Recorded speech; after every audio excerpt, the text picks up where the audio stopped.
is wonderful to be here, and it has taken us an extra year, so thank you for your patience. Just a little spot of the cancer, but it's all better now, so it's good. I would like to begin talking about something probably pretty personal, and it's already come up a couple of times. So I won't read this. This is the abstract that is in your program. So if you get bored with hearing about my problems, feel free to read the abstract. I've had several people ask me if I'm going to do this in French. Let me assure you that that would be very bad. I would like to take a moment to let you know just how bad it is, because it's a matter of embarrassment for me. I mean, there's the old joke, right? What do you call someone who can speak 3 languages? Trilingual, 2 languages, bilingual, 1 language, American, right? And I am the absolute worst epitome of this. And it is an embarrassment, but I wanted to let you know that I tried really, really hard.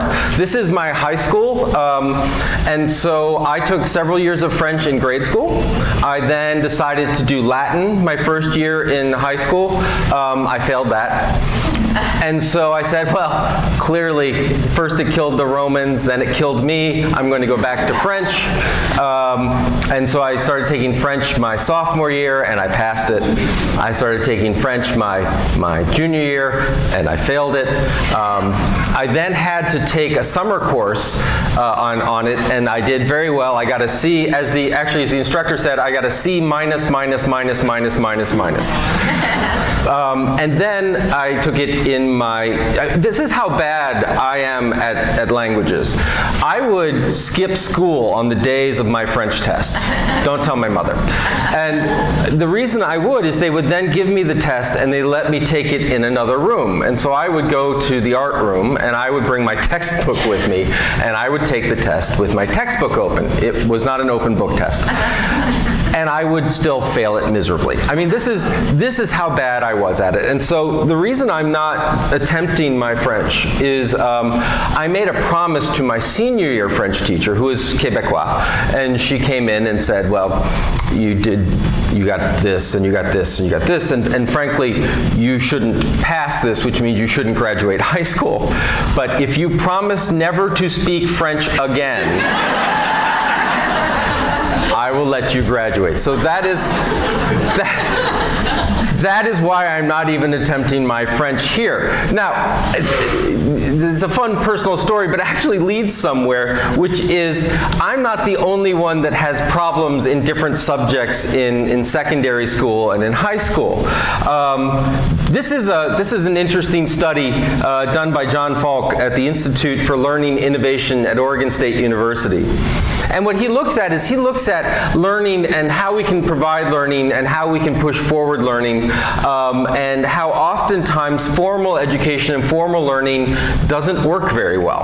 And the data he uses to show this is at grade 4 and 8, not only in the United States, but around the world, they give standardized tests for performance, usually in English, language, in mathematics, and then in science.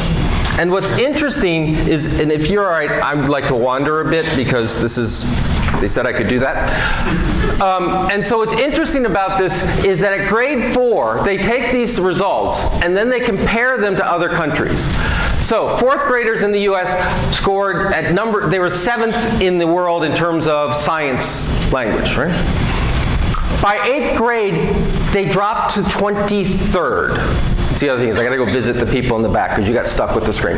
Right? Now, and then what's interesting that a lot of people don't know is they actually continue this test through different stages of life. And so when they study people after college in the work life, the United States jumps to number 1 of understanding of science. Now, what he points out in this study is, isn't it interesting that the difference between grade 4 and that last as an adult is actually the amount of formal education in science increases. So what happens is grade 8 is not only showing that they are slipping in science, but that formalized education in science has actually pushed performance down. And you say, well, that's interesting, Dave. What do I care about? But this idea that when we try and establish places where people learn and understand that if we approach education, if we approach learning in a transactional way, that is, that people need to go through formal curriculum, formal understanding, that we actually may be causing more harm than good. So the question also then becomes, he talks about this U-shaped performance, right?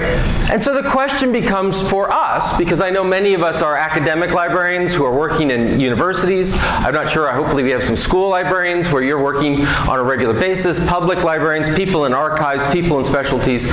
This is actually some very interesting news that we need to pay attention to.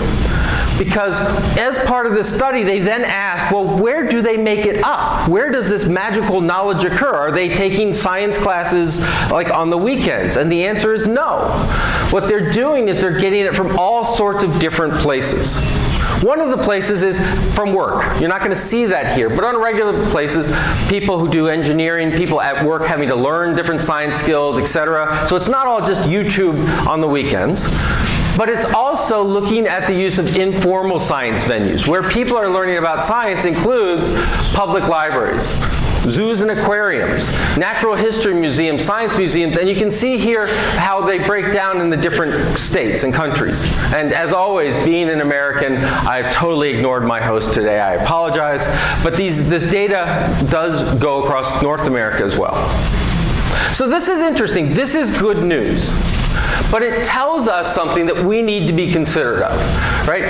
It tells us that when we talk about learning, and I want to be really clear, which is why in an information and documentation session am I talking about learning? Because that's what we're here for, right? The goal isn't just, hey, we've got a bunch of documents and we send them out. Hopefully we're making a positive difference in the world with them. Hopefully we're helping the undergraduates in our classes perform better. We're helping our students in K-12 settings learn more. We're helping our scientists. We're helping our writers. We're helping our artists get better. We're in the learning business. Right? And so we need to know something about learning. The first thing we need to know about learning is that learning doesn't happen as a transaction. You don't buy learning. You don't have little modules of knowledge. So this is just for fun. We used to think about learning. By used to, I mean like in the 1800s, 1900s, and we built industrial learning systems, right? We built the factory floor that we call our public education. We used to think of people as buckets, right? I'm not sure. How do we say buckets in French? One of those. And so, you are all, congratulations, buckets. And you're empty, and the good news is that I am here with bricks of knowledge, and I'm going to fling them out at you with my wonderful words, and I'm going to fill your bucket full of learning. Now let's be honest. Some of your buckets are a little wider than others. So some are going to bounce. Some are going to make it in, some not. But that was the idea, right? This is the old sage on the stage, the professor getting together and lecturing for 12 hours like anyone cares. We know that's not how it works.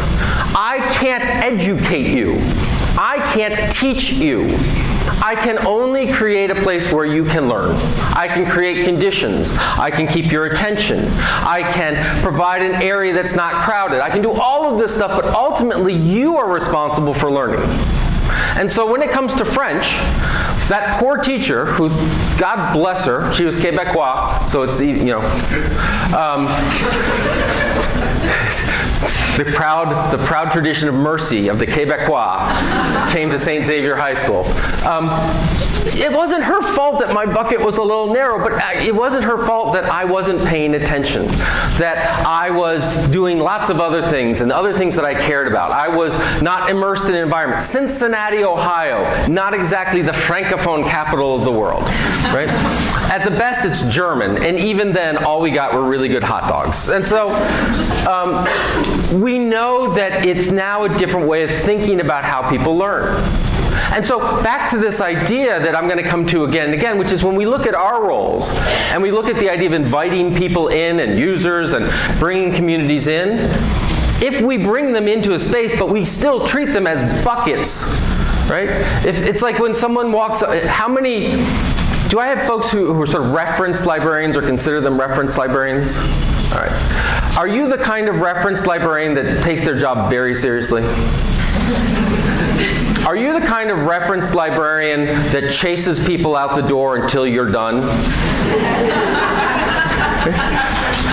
I'm doing a study on what? Oh, that's fascinating. Let's do some searches. Great, that's the paper I need. No, let's do some more searches. No, really, that's the paper I need. No, just a couple more. Driving home late at night, making sure they're not following you. All right, they're buckets. We'll just keep putting more stuff in. Well, what we know about learning is that learning is actually done as a conversation. Now, that can be a conversation between you and I, but most of those conversations are with ourselves. Right? So if you're sitting there going, what does he mean by that? You've just demonstrated my point, which is you've talked to yourself about what did he mean by that. Right? We do this all the time. This is called metacognition. This is called critical thinking. There's lots of different words we put it, but in essence, we talk amongst ourselves.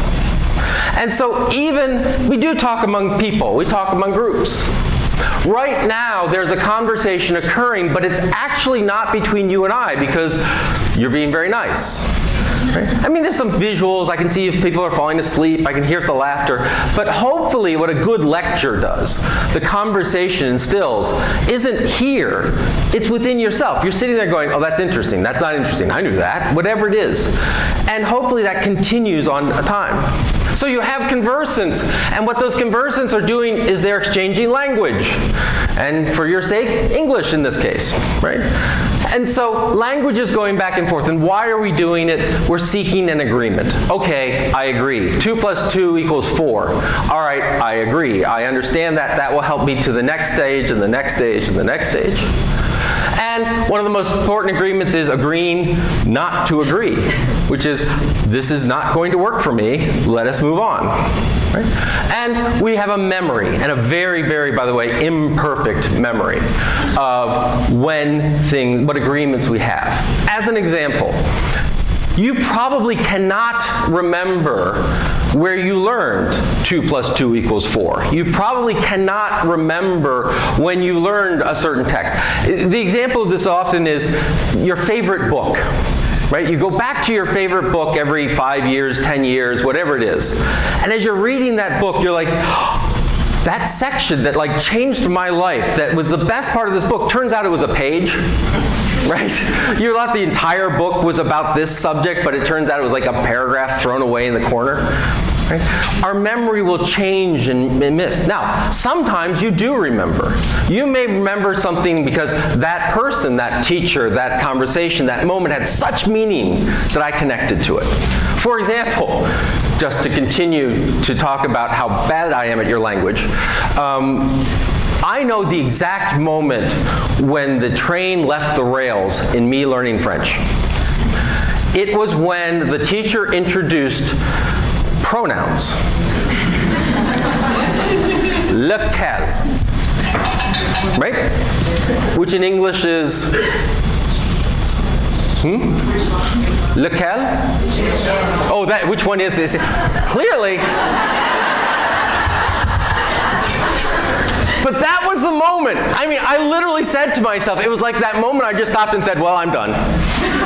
It's like, la bibliothèque, la maison, you know, like, je suis, je m'appelle David, right there. By the way, that's it. That's all I do, right? But when it was suddenly lequel, I'm like, I have no clue what you just said, and I'm done, right? And so our memory changes. It oftentimes gets rid of things when we learn, how we learn and such. We just retain that agreement, that understanding. That's why, for example, documentation becomes so important. Our books, our materials, is it gives us a chance to sort of anchor our understanding. It is not our knowledge. Knowledge is not put into a book. There's no such thing as a knowledgeable object. This is where knowledge resides.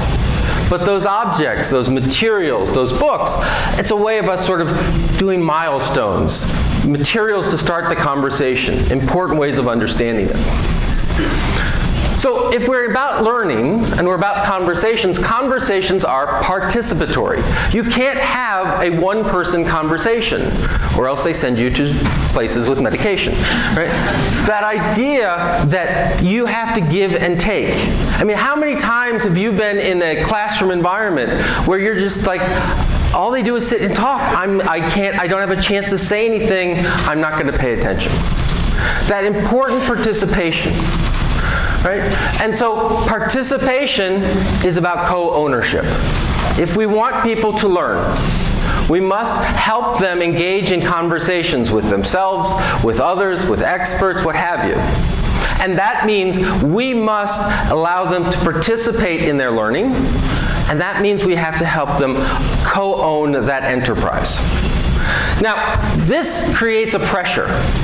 The pressure, when you're in a learning environment, whether you're a formal student, whether you're in a workshop, whether you're just going in life, is you want participation. You want that co-ownership. And so we see that in places such as Facebook. It's interesting that these days we look at Facebook, of course, as inherently evil, and it is. It started in 2004. Right? Now, I know I'm getting old, and so I know there are probably now people that are alive in 2004, that 15, they're in high school. My son was born 1 year ahead of time, right? So there's people who have known pretty much their entire life has been Facebook, but for us, that's not that long ago. This is their growth, and they've gone up to 2 billion users, registered users. Now, 90% of those are Russian chatbots, but the other 10 of us are people that are getting our information mined for evil means of money. But between that, this is an amazing growth. I mean, that's 2B with a billion. That sector, social media, that industry didn't exist 15 years ago, and now it's huge. That didn't happen just because of sort of addictive techniques and endorphins. It happened because it was a place that we could participate. We could share. We could choose who we hear from and who we didn't. We created an environment. We used an environment that allowed us to participate in a conversation. And what's interesting is even given this data, this is the latest data that shows that's even not enough participation. So what's happened is this orange line represents the messaging apps that have now surpassed use in social media. People are skipping the walls, they're skipping their timelines, and they're going directly to talking back and forth, WhatsApping and messaging. People want to control, to own, to converse. They want, if they're going to be learning, once again, learning about pop culture, learning about how to cook in the Instapot, learning about the politics of, they want a participation, they want a voice. Now, what we also have to understand is this has affected libraries in a very concrete way, which is at the same time we've seen this dramatic rise in social media, dramatic rise in messaging app, we have also seen a rise in the usage of libraries and library organizations. Right? That whole thing about we have Google, we don't need libraries, right? That whole world has changed, and we're seeing that people are coming to libraries.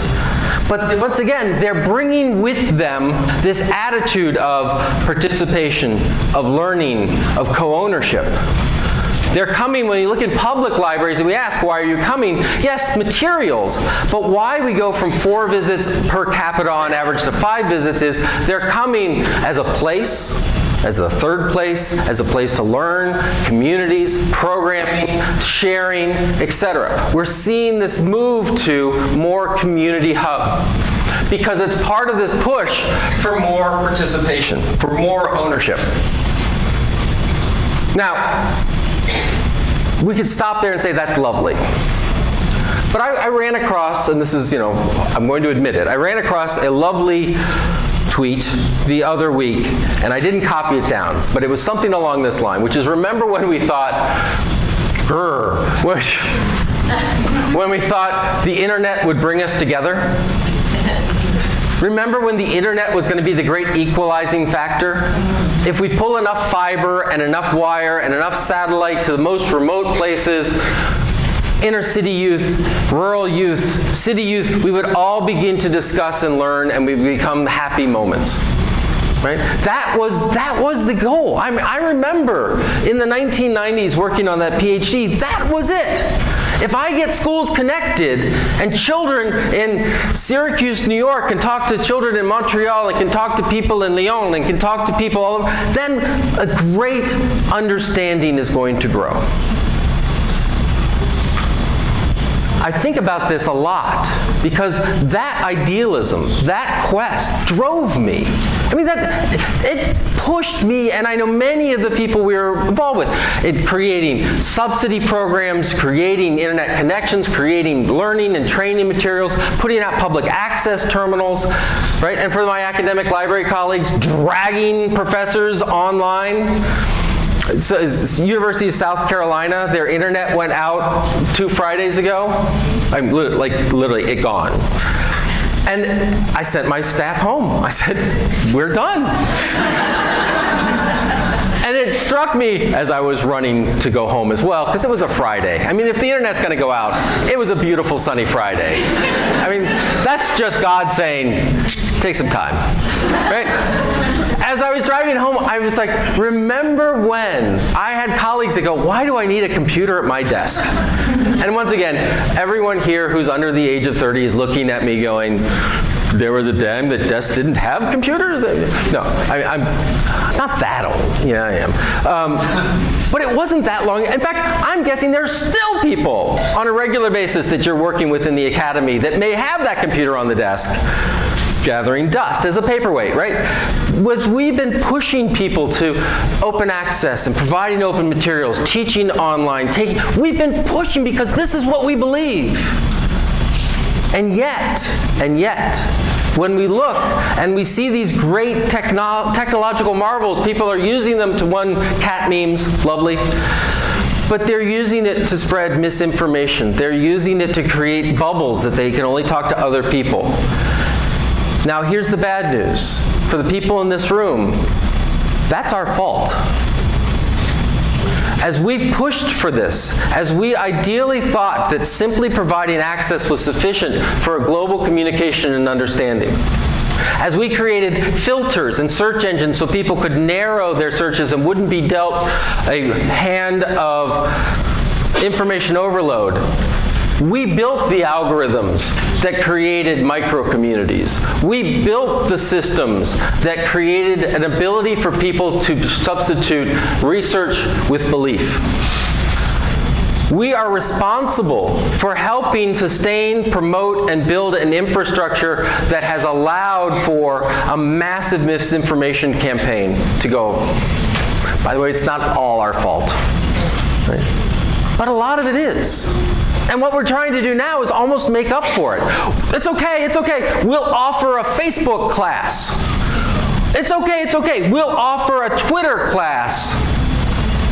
We'll offer a class. But it's still based on the same presumption that if I give them access, in this case to my training, that is sufficient for action. And it's not. How many of you are on an internet listserv for librarians? How many of you, keep those hands up, hands up. Please keep your hands up if you would like to remain on the listserv with a bunch of librarians. Masochist. It's the Twitter dumpster fire of the day. Right? Yes. Isn't it amazing that we want to create a more understanding, connected social community, and yet oftentimes in our own transactions and our own internet transactions, we don't even pay attention to it? How many times are we at the point that when the premier talks about whether we need the internet or not, what actions do we take? Now there are some, and we do it, and that's great.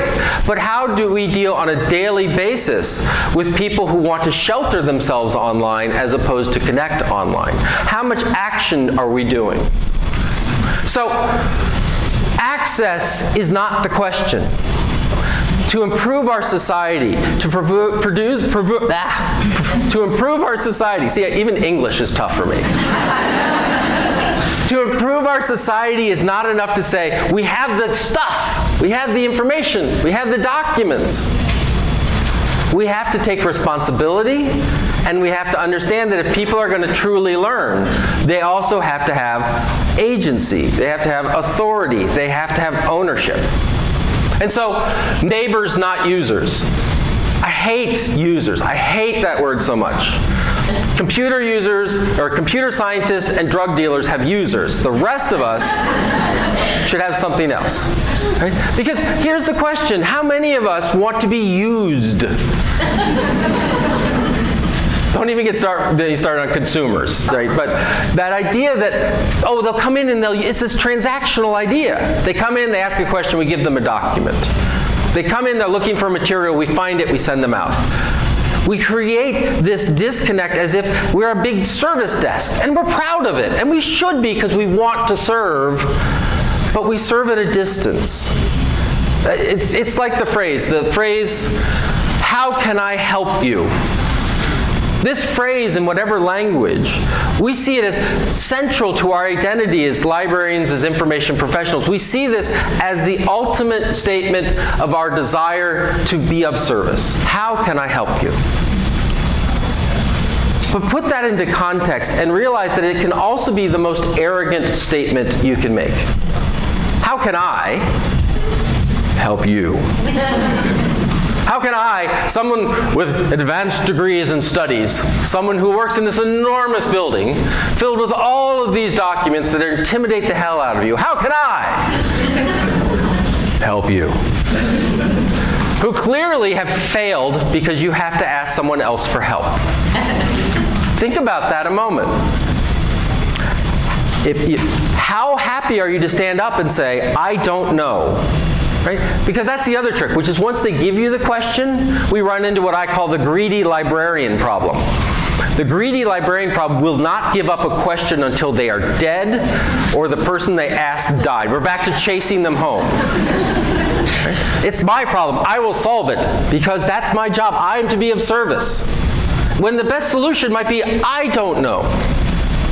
Instead of asking people, how can I help you? What if we ask them, what are you learning today?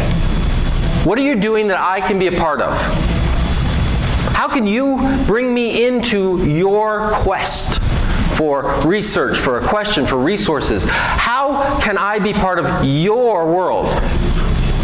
Not how can I help you? So, these are neighbors. These are members. Right? This is in the US. People, many studies went in, they said, what should we call them? Them. Who's them? Them is not us, right? Them is not librarians. How do we call them? We call them users, or we call them customers, or we call them patrons. When in fact, when you ask them, they say, I'm a member. I have a card. Right? I'm part of a community member. Whether that community is a place I live, whether that community is a place I work or I study, that's a community. Now, I put an asterisk next to user. This is the Doc 1 library in Aarhus, Denmark. It's the current, I think, one of the best examples of a public library, of a library of any type, truly representing community ownership. It's an amazing place. They use the word users. And I was having a conversation / argument. And what they said is actually where that comes from, where we chose that, was from architects. The architects, when they were designing this building, they kept saying, how do you use this space? How do you use that space? Which, that makes sense. I use this space, and what they realized is, well, they're users. Now, what's interesting is when they use the word users, they don't just mean the community. They also mean librarians. The library has users. Some of them come from the community. Some of them work as librarians. Some of them are clerical staff. Some of them are politicians. They're all users of this facility because this facility is not the library. It is a tool of the library. The library, for them, is a movement. I love this. It's a movement, meaning the library is meant to help a community move forward. It's meant to create action. This place, wonderful, beautiful, one tool that we can use to do what we want to do, which is community improvement, community empowerment. So I'll allow it. I'm going to give you a few examples because access is insufficient. So if what we're talking about, and I know we're going a little late, I'm getting close. I want to give you from sort of simple to very complicated ways of how it looks to truly invite a community into the library, not to use it, not to occupy it, not to take a transaction, but to truly be part of the library. What does that look like? Here's a really, really simple example. This is the Ann Arbor District Library in Michigan, for my Michigan friends. And this is their catalog. And their catalog, it looks remarkably like a catalog. But what's interesting, if you scroll down, after you see all its availability, you'll see this screen. And this screen is built into the catalog. They have reviews and summaries, but these are all community users, community comments. And I know, once again, going back to what we've done with the internet, never read the comments, but they are curated, right? There's an acceptable use policy established with the community. And so the idea is, it's not just what book list review says about it, it's what our community says about it, how they use it, how they understand it, right? How do we look at this catalog not as, here's an inventory of our stuff for you, but here's an area of how does the community look at this corpus and how they understand it, interpret, and understand it. What's great about it is when they mine these comments and they look at what people are saying, they end up with things like this. This is, you'll notice, starts with a book and then goes to the fact that you can check out a synthesizer and amplifier. You can check out a loom if you would like to do weaving. You can check out all sorts of musical instruments. In some libraries you can check out fishing poles and you can check out people and all this other stuff. This comes from the community, not just librarians going, I think we should have musical instruments in our collection. It comes from the community going, we could use this, we could understand it. Simple examples. More complicated example, because I know that I have lots of folks that are in academic libraries. This is Cocky's Reading Express. That red bird is Cocky. The University of South Carolina, in case you're wondering, and I know you're not, are the Gamecocks. That's correct. The mascot of my school is based on animal fighting. It's true. Long story.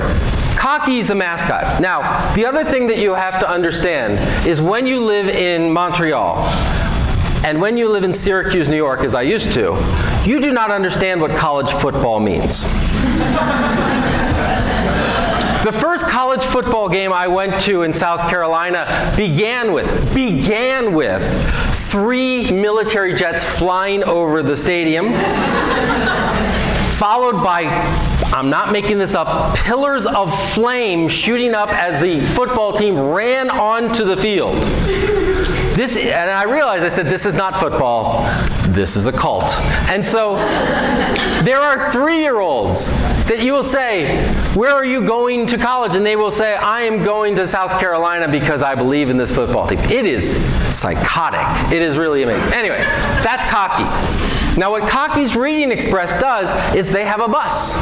And they put Cocky on a bus with a bunch of undergraduates from all over the university. They drive to the poorest schools in the state. They get out and they do story time and they do reading, and all the kids have to take Cocky's Promise, where they raise their hand and promise to read a book a day. What we have done is we have linked the cult of football to the cult of literacy. Because let's face it, we also have our shrines. That reference desk is either going to be a place where people ask questions or where we will do animal sacrifice after hours. Right? This is amazing. And so the best thing about this is this leads into, so as an academic library, this leads into something called the student read-in.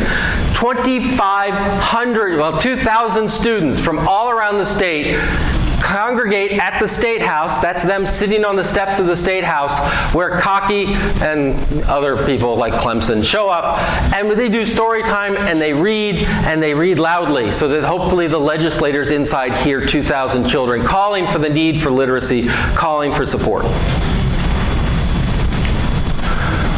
We began creating something called South Carolina Thrive, where anyone can walk in, anyone from the community can walk into our library and say, I need help in food aid, in finding housing, in social services, and we provide mentoring and mentorship support. We can help the homeless find housing. And while you may ask, why is an academic library, why is an academic unit providing this kind of service? Because there are homeless students everywhere at universities. This is from the CBC. 70,000 post-secondary students in Canada experience homelessness. Is your academic library doing something about that? Is your academic library providing a warm space? But is it also then providing services and connections? That idea that our communities are not just the people who walk in the door, they're in the whole university, they're in the whole community, they're in the whole school, they're in the whole province, they're in the whole country, they're in the whole world. What are we doing to solve it? Because the idea of ownership comes with an obligation. I'll go through really quickly the last one, so thank you for your patience. Which is, what's the next step? This is the strategic plan of the Topeka, Kansas Public Library. And you'll notice that their goals are support the economic vitality of our community, monitor and respond to societal change with information to help people manage and improve their lives, support and nourish the community spirit, imagination, and culture, contribute to the growth and development of our community, families, and children. This is the strategic plan of the library. And their goals are all about the community. And it's not just wonderful words. Going with this, they've listed, this is what the goal was, this is the project we're doing, this is the action we've taken, this is who's responsible, here's our latest updates. They've tied community improvement directly to their strategic plan, directly to their performance reviews and analysis of their librarians, and directly to what they do on a daily basis. When you look at your strategic plan, how much of it is, we're going to be a great place to work for, we're going to build the brand of libraries, we're going to get more people in the door. And how many are, we're going to make sure the people who walk through the door and who don't walk through the door have a better life because we're here. This is the Richland County Public Library. One of their major parts of strategic plan, advance our community. What does that mean? Goal 1, help create a strong and resilient economy. Goal 2, strengthen community cohesion. Goal 3, transform educational outcomes. Goal 4, increase equity, inclusion, and opportunity in the community. Not just in the library, not just in a service or two, but in the whole community. And what's amazing about this is they didn't develop this on their own. They sat for 2 years working with community elders, working with law enforcement, working with mayors, working with citizens, working with politicians to develop the library's strategic plan, because indeed it's now the community's strategic plan. What does our planning look like? How are we responsible? If I'm out there and I'm an academic librarian and I go to serve someone at a homeless shelter, is that going to get me credit towards tenure or promotion or my annual evaluation? How do we put reality to that? So I will close with this. So when I die, this will probably be etched somewhere. Beware what you tweet, because it was like a flippant tweet, and that bad libraries build collections, good libraries build services, great libraries build communities. I'm actually hesitant to bring this up because now there will be tweets. Why are collections bad? That's not what I said. Are you saying there's such a thing as bad libraries? Yes, I'm saying there's such a thing as bad libraries. Oh, by the way, I love getting these when they have absolutely no people in them. It's like, you realize that's exactly what this doesn't say, is you put this in front of a bunch of books. Use it. If it's useful, use it. It's great. I love it. It's happy. But understand that what that statement is not a piece of propaganda. It is not simply a throwaway line. It is not, yes, communities are important. It's a call to action. It says that you are responsible for your community. It says that as a librarian, when you got into this job, whether you got into it for the materials, whether you got in it for the hours, whether you got it in because you love to read or great at crossword puzzles, I don't care. Now that you're here, now that you're an information professional, you're an archivist, you're a librarian, you're an academic librarian, now that you're here, you have a job, you have a role, you have a responsibility. At the end of the day, how well your stacks are organized, how well your licensees are put in place, however you want to define it, your ultimate success is how have you made a person's life better today? How have you taken someone who did not have a voice and give them a voice? How have you said that I'm inviting my people into my library not as a space, not as a service to them, not as a gift, but because I need to leave that building, I need to leave it digitally, I need to leave it in person, I certainly need to leave it conceptually and say, that collection is my community. That's what I need to work on. Those books, those databases, those buildings, they're beautiful, they're important, but they're tools. Ultimately, what we seek to do is to make the world a better place. And we're not going to do that by hiding in the stacks, and we're not going to do that by pretending that we're objective and that we're neutral. We are not. We are on a mission to make the world a better place. That takes views, that takes political participation, that takes a lot of dialogue, that takes connecting with people who disagree with us, that takes getting out of the building on a regular basis. It takes the understanding that a library is people, you and the community together, forging a better tomorrow. Thank you very much.